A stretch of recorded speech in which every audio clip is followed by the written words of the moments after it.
एक समय की बात है। बहुत समय पहले दुनिया में अंधकार छाया हुआ था और दिन का उजाला केवल घोर की घाटी में ही मौजूद था।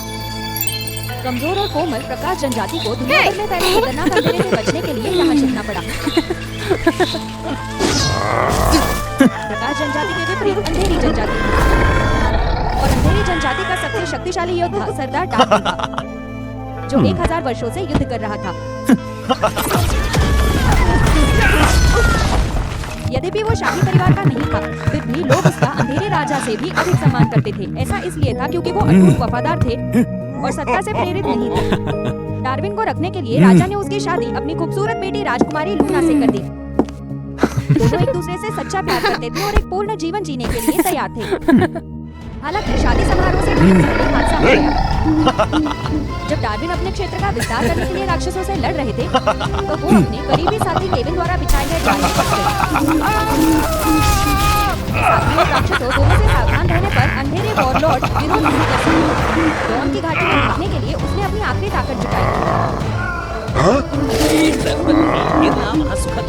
अगर आप जानना चाहते हैं कि उसके साथ क्या हुआ तो वो मेरी टेल्स के चैनल को सब्सक्राइब करें। ये मेरा काम है। राक्षस डॉन की घाटी में सुरक्षात्मक सीमा को पार नहीं कर सके और उन्हें पीछे हटना पड़ा। डार्विन ने अपने पंख छोड़ दिए और अपने पैर नहीं हिला सकी। वो अपने जीवन के खत्म होने का इंतजार करने के अलावा कुछ नहीं कर सका। तो ये अंत कैसा है? ये इससे तो बेहतर ही है। लेकिन भाग्य ने डार्विन के लिए कुछ और ही सोच रखा था। सनी एक हल्की परी सुबह की ओस इकट्ठा करते समय वहाँ से गुजर रही थी। अस्वीकार किए जाने के बावजूद उसकी एकमात्र चिंता उसके सामने घायल बच्चे के जीवन को लंबा करने की थी। ये आज सुबह की ओस पीजिए, आप बेहतर महसूस करेंगे। इस हद तक कि कमजोर परी ने डार्विन के साथ अपनी ओस साझा करने का साहस नहीं किया। आप क्या कर रहे हैं? मुझे अकेला छोड़ दो। बस थोड़ी देर और आपका दोस्त मदद के लिए आ जाएगा। मुझे कभी उम्मीद नहीं थी कि तुम जैसी कमजोर परी मुझे ले जाएगी। मैं एक अजनबी हूँ, तुम मुझे यूं ही क्यों नहीं छोड़ देते? एक अजनबी? तुम्हें कौन नहीं जानता? आप अंधेरे सरदार डार्विन हैं। आपकी प्रसिद्धि डॉन की घाटियों में भी गूंजती है। आप एकमात्र डॉन योद्धा हैं जिन्होंने कभी हमें तुच्छ नहीं समझा। जब प्रकाश सीमा कमजोर हो गई तो वो आप ही थे जिन्होंने राक्षसों को भगाने में हमारी मदद की। हमने एक समझौता किया कि अगर किसी दिन डार्विन मुसीबत में पड़े तो हम किसी भी कीमत पर उसकी मदद करेंगे। वो पुराना मैं था, अब मैं बस कमजोर हो गया। ऐसे मत सोचो, आपकी अच्छाई हमेशा मौजूद है। बारिश के बाद इंद्रधनुष की तरह कठिनाइयों के बावजूद आप सुंदर चीजें देखेंगे। अंधेरे सरदार ने अंधेरे की भूमि में कभी इंद्रधनुष नहीं देखा था।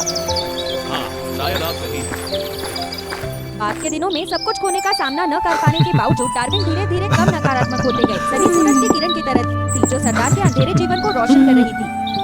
क्या आप चाहते हैं कि मैं आपको पहले की तरह पानी पीने में मदद करूं? वो स्थान उतना भयानक नहीं था जितना उसने सोचा था। वहाँ कोई तारे नहीं थे, लेकिन डार्विन भोर की सुंदरता देख सकते थे और यहाँ के फूल उसके अपने राज्य के रात के फूलों से अधिक मीठे थे। वे चेत, निर्दोष और जीवन शक्ति से भरपूर थे, उन क्रूर प्राणियों से विपरीत जिनका सामना वो आमतौर पर रात में करता था। डार्विन भी सनी को बेहतर समझने लगा। नाजुक रोशनी पर हमेशा भव्य सपने लेकर चलती थी। वो मुझे रात में खतरों से बचाएगा ताकि मैं ये जगह छोड़ सकूं और तारों को देख सकूं। मुझे पहले एक वाहन बनाना होगा ताकि सरदार स्वतंत्र रूप से घूम सके। अपना आभार व्यक्त करने के लिए डार्विन ने चुपचाप चित्र पूरे कर दिए ताकि एक दिन उसका दोस्त विशाल दुनिया में आ सके। हाँ? जब डार्विन ने डॉन की घाटी में शरण ली, केविन ने डार्क वॉरलॉर्ड की हार की खबर हर जगह फैला दी और राजा के पास अपनी बेटी को राज्य के दूसरे सबसे मजबूत व्यक्ति केविन को देने के अलावा कोई विकल्प नहीं था। राजकुमारी लूना ने कड़ी आपत्ति जताई क्योंकि वो केवल डार्विन के प्रति समर्पित थी। लेकिन जब वो डॉन की घाटी में पहुंची तो डार्क सरदार के लिए उसकी सारी भावनाएं नष्ट हो गई। उसे एहसास हुआ कि सिर पर आसमान और पैरों के नीचे धरती रखने वाले अपराजित चैंपियन से ही वो सच्चा प्यार करती थी, न कि वहाँ बैठे अपाहिज शख्सियत से।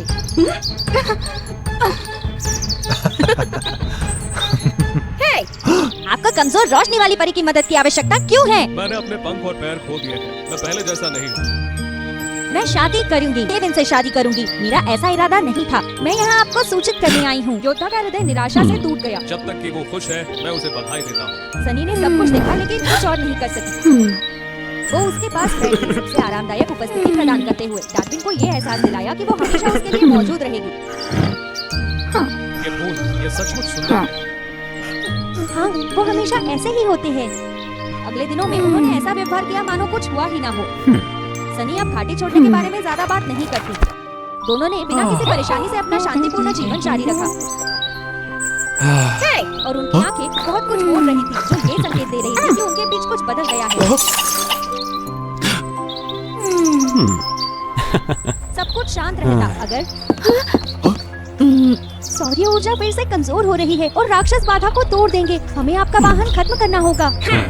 कई दिनों की मेहनत के बाद सनी ने डार्विन के लिए गाड़ी पूरी की। इस वाहन से आप आसानी से घूम सकते हैं। अरे नहीं, अभी भी कुछ चित्र बचे हैं। लेकिन सौर की आँख पहले ही खत्म हो चुकी थी और अब डार्विन पर इसका बोझ था। सनी को अपनी रचनाएं पीछे छोड़नी पड़ी। सनी को डार्क वार्लॉर्ड की आंखों में बेबसी नजर नहीं आई। इस बार प्रकाश निवासियों को आसन्न हमले के बारे में पता था और उन्होंने एक साथ आश्रय लिया। डार्विन कहाँ है? कहाँ है वो? क्या किसी ने उसे देखा है? अरे नहीं, राक्षस आ गया। उस गुफा के सामने कौन बैठा है? शेष निशानों का अनुसरण करते हुए सनी गुफा से बाहर निकल गई। उसने एक शक्तिशाली सरदार को राक्षसों से मुकाबला करते देखा। अरे पंख और पैर किसने छीन लिए डार्विन? चुटकुलों के लिए बहुत समय हो गया। हमला! लेकिन किसी तरह अपनी संयुक्त ताकत के बावजूद राक्षस जख्मी डार्क सरदार को हरा नहीं सके। ये असंभव है। पिछली बार, इस बार तुम्हारी मदद के लिए मेरे पास पहले जैसा कोई सहयोगी नहीं है। हालांकि साहस ने अपनी महिमा खो दी, फिर भी उनके पास अदम्य भावना और वो रत्न था जिसमें अंधेरे की शक्ति समाहित थी। ये रत्न, ये इतना शक्तिशाली, यही कारण है। फिर भी मैं कभी रोशनी जनजाति को नुकसान नहीं पहुंचाऊंगा। मैं तुम्हें ये दे दूंगा। नहीं, ऐसा मत करो डार्विन। रत्न खोने पर तुम जीवित नहीं बचोगे। इससे कोई फर्क नहीं पड़ता जब तक कि वो खुश है। अब मैं खुद नहीं, अब साहसी नहीं रहा। अगर मैं इस तरह जीऊंगा तो मुझे केवल दुख ही मिलेगा।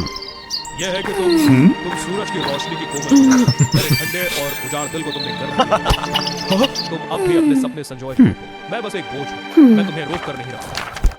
ये मेरी आखिरी सांस है। मैं इसका उपयोग करके आपके सपनों को पूरा करने की कोशिश करूँगा। नहीं, नहीं, नहीं। राक्षसों ने डार्विन का अनुरोध मान लिया। लेकिन सरदार की शक्ति निस्संदेह छोटी प्रकाश आत्माओं से अधिक थी। अपनी पूरी ताकत से इस रत्न पर प्रहार करो। लेकिन राक्षसों को यह एहसास नहीं हुआ कि ये सब डार्विन की योजना थी। मणि ने राक्षसों की जीवन शक्ति को तब तक अवशोषित कर दिया जब तक कि वो प्रचंड शक्ति को समाहित नहीं कर सका और पट नहीं गया। दुष्ट राक्षसों को दंडित किया गया, लेकिन खुद सरदार को भी दंडित किया गया। डार्विन, हे भगवान, क्यों? क्यों? रोशनी जनजाति बड़ी द्वारा संरक्षित है। आप कहीं भी जा सकते हैं। मैं सभी एक शक्तिशाली रत्न दिन और रात की सीमाओं को तोड़ दूंगा। क्या वो सूर्योदय है? सितारों बड़ी मेरे लिए और तुम्हारे लिए। अलविदा मेरी छोटी सी धूप किरण।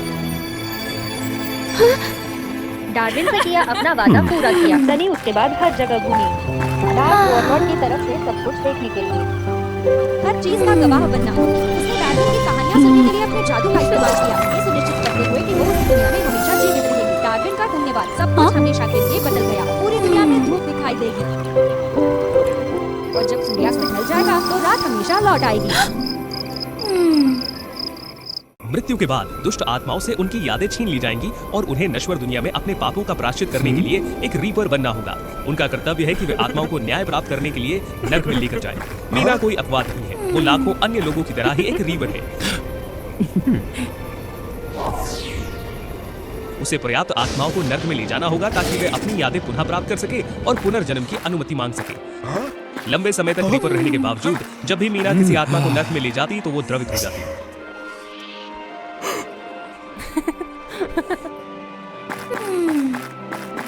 ऐसी आत्माएं हैं जो अपनी मृत्यु को स्वीकार कर लेती हैं, लेकिन कई अन्य लोग जीवन से चिपके रहने की कोशिश करते हैं।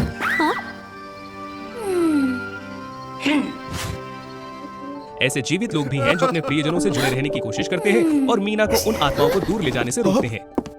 निसंदेह मीना समझ नहीं पा रही है कि ऐसा क्यों है।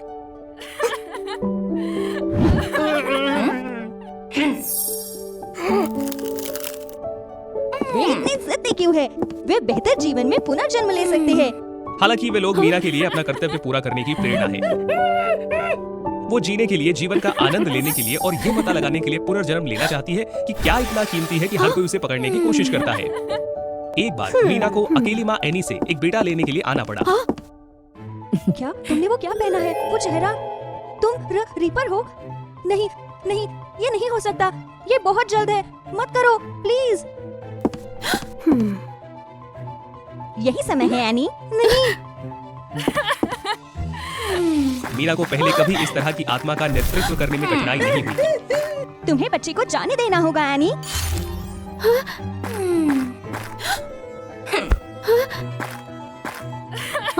एनी की एक ही इच्छा थी, अपने बेटे को बचाना। मात्र प्रेम की शक्ति ने उसे उंगलियों को सबसे पहले हिलाने पर मजबूर कर दिया। एनी ने उठाने के लिए अपनी पूरी ताकत लगा दी। अचानक वो लड़खड़ा गई और सीधे लेडी रीपर पर आ गई। नहीं, कृपया मत करो, मुझे मेरा बच्चा वापस दे दो। नहीं, मेरे बच्चे को मुझे वापस दे दो। नहीं हो सकता, तुम क्यों नहीं समझती? लड़के के जाने का समय हो गया है। आखिरकार मीना लड़के को नर्क में ले जाने में कामयाब रही। लेकिन कई दिनों के बाद किसी तरह एनी अपने बच्चे को वापस मांगने के लिए नर्क में पहुंच गई। मुझे जाने दो। नहीं, मुझे मेरा बच्चा वापस दे दो। मैं तुमसे हाथ जोड़कर प्रार्थना करती हूँ, प्लीज मेरी जान ले लो, इसके बदले मेरी जान ले लो। नहीं नहीं, मुझे जाने दो। चुप रहे, ये सब शोर किस लिए है? तुम अभी भी जिंदा हो? ये कैसे हो सकता है? ये पता चला क्योंकि वो अपने बेटे से बहुत प्यार करती थी। एनी ने नर्क में जाने का रास्ता ढूंढ लिया। उसने नर्क के राजा से अपने बच्चे को वापस लौटाने की प्रार्थना की, यहाँ तक कि वो अपने बच्चे के बदले में अपनी जान देने को भी तैयार हो गई। केवल कुछ ही जीवित प्राणी अपने आप नर्क तक जाने का रास्ता खोज सकते हैं। एनी की उग्र भावना ने एक शक्तिशाली देवता को भी छू लिया। एनी का बेटा अभी भी बहुत छोटा और मासूम था और नर्क का राजा एनी के मात्र प्रेम से प्रभावित हुआ। हर कोई यहाँ तक नहीं पहुँच सकता।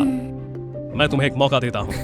आपका बेटा बहुत देर से यही है, वो सामान्य रास्ते से वापस नहीं लौट सकता। लेकिन फेनिक्स देवी आपकी मदद कर सकती है। आपको फेनिक्स किंगडम जाना चाहिए, चुनौतियों पर काबू पाना चाहिए और उनसे सीधा अनुरोध करना चाहिए। क्या आप ये कर सकती हैं?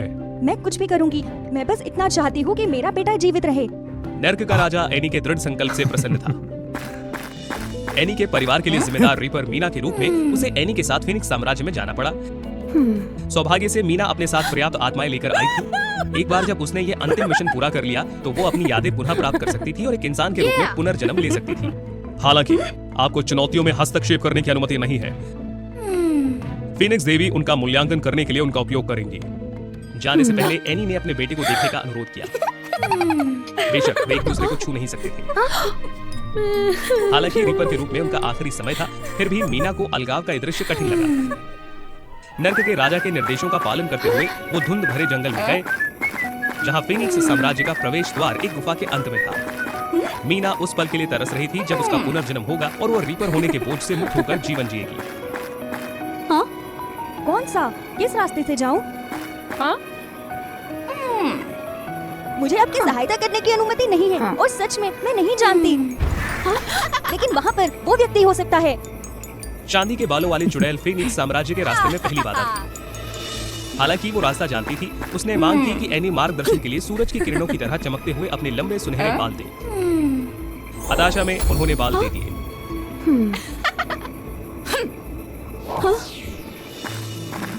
अंत में बालों की कोई कीमत नहीं है। इसके तुरंत बाद मीना और एनी को अपनी दूसरी चुनौती का सामना करना पड़ा। उनके पीछे से एक आवाज आई। बूढ़ी चुड़ैल उन्हें आगे नदी पार करने में मदद कर सकती थी, लेकिन निश्चित रूप से वो बदले में एनी से कुछ चाहती थी और वो कुछ थी उसकी जवानी। एनी ने संकोच नहीं किया और तुरंत सहमत हो गई। बहुत अधिक स्पष्टीकरण के बिना हम सभी जानते हैं कि एनी, जो एक समय खूबसूरत महिला थी, एक मुरझाई हुई बूढ़ी औरत में बदल गई। नाव पर चढ़ो और मैं नाव चलाऊंगी। निसंदेह मीना ने एनी के आदान प्रदान को देखा। एक रीपर के रूप में जो जीवन के बारे में हमेशा उत्सुक थी, वो इस व्यापार के बारे में अपनी जिज्ञासा को नहीं छिपा सकी। हाँ, क्या बात है लेडी रीपर? हाँ? तुम्हें कैसे पता? कोई बात नहीं, मैं पूछना चाहती हूँ कि आप अपनी सुंदरता और यौवन का व्यापार क्यों करना चाहती हो? यदि आप अब सुंदर नहीं रहे तो क्या एक कुरूप व्यक्ति के रूप में रहना उचित होगा? यौवन कुछ ही समय का है रीपर, असल सुंदरता तो आंतरिक होती है। इसकी तुलना किसी भी व्यक्ति के भीतर की तुलना से नहीं की जा सकती। जो अधिक महत्वपूर्ण है वो है लड़का।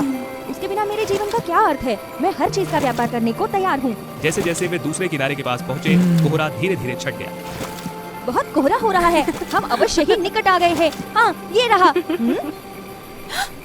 नर्क के राजा ने ये नहीं बताया कि कौन सी गुफा फीनिक्स साम्राज्य की ओर ले जाएगी। हाँ? जो लोग भटकेंगे उन्हें फीनिक्स पहुंचने से पहले एक भयानक सजा का सामना करना पड़ेगा। तो हम बस हर गुफा का प्रयास नहीं कर सकते। ठीक है, तुम क्या चाहते हो पुराने जादूगर? अंधा जादूगर एनी की ओर देखकर मुस्कुराया, जैसा कि वो उसे अपनी बंद आंखों से देख सकता था।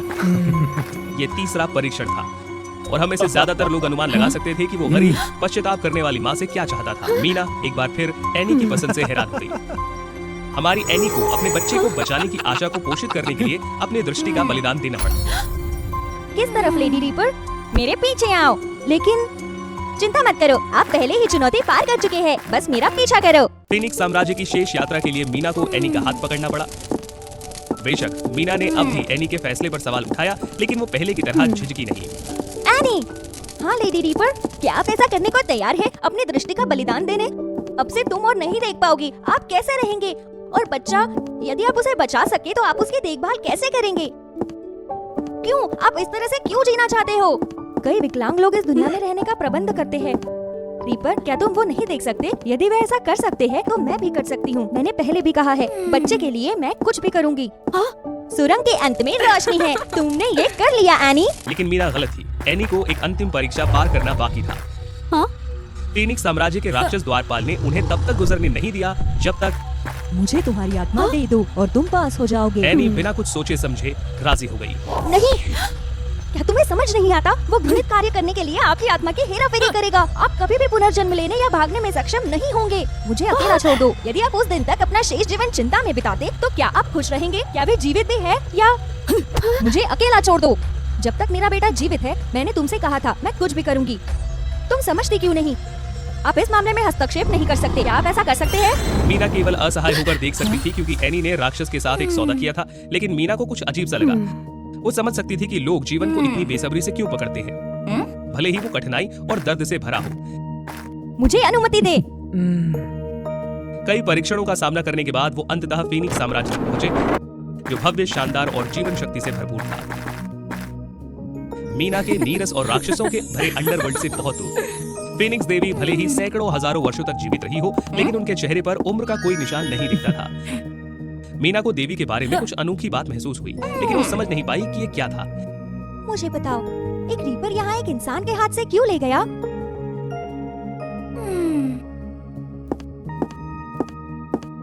जैसे ही एनी ने फीनिक्स की देवी से बात की, मीना सोच में खो गई। अपने मिशन को पूरा करने और पुनर्जन्म लेने का सपना देख रही थी। नहीं।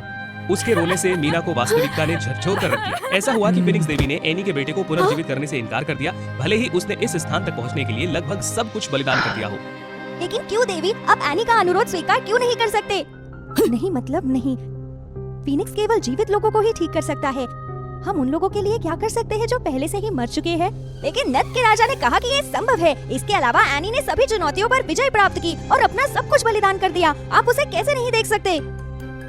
मीना ने फीनिक्स देवी को अपनी यात्रा के बारे में बताया, लेकिन वो समझ नहीं पाई कि देवी ने एनी की याचिका को क्यों अस्वीकार किया। दरअसल एक रास्ता है।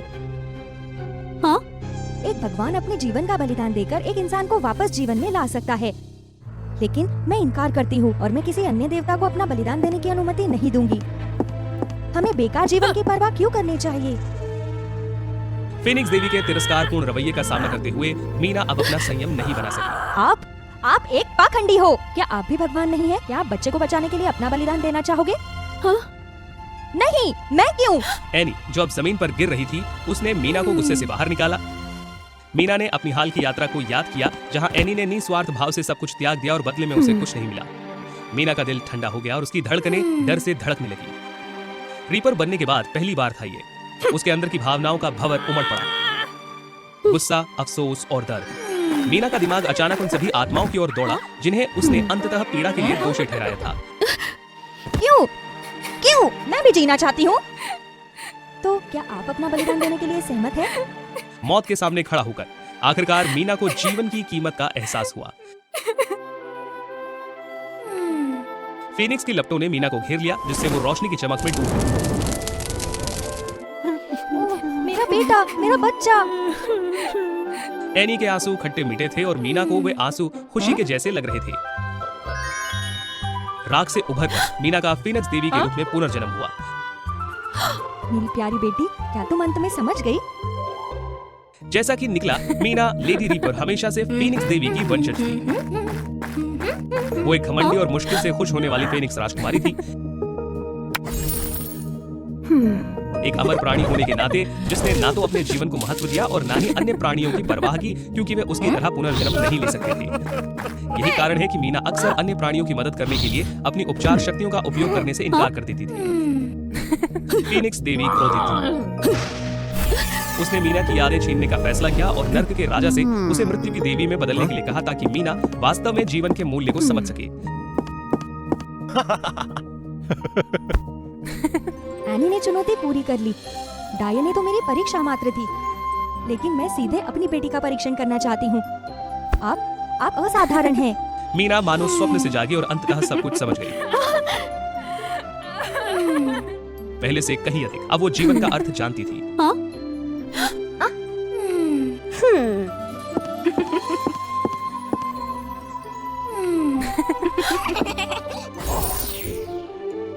वर्षों बाद भी लोग अभी भी महान फीनिक्स देवी, दुनिया के सभी प्राणियों की रक्षक की कहानियां सुनाते थे। और यही आज की कहानी है। आपके समर्थन के लिए धन्यवाद। कृपया एक कमेंट छोड़ दें और अभी भी अधिक अद्भुत कहानियों का अनुसरण करने के लिए वो फेरी टेल्स चैनल को सब्सक्राइब करें।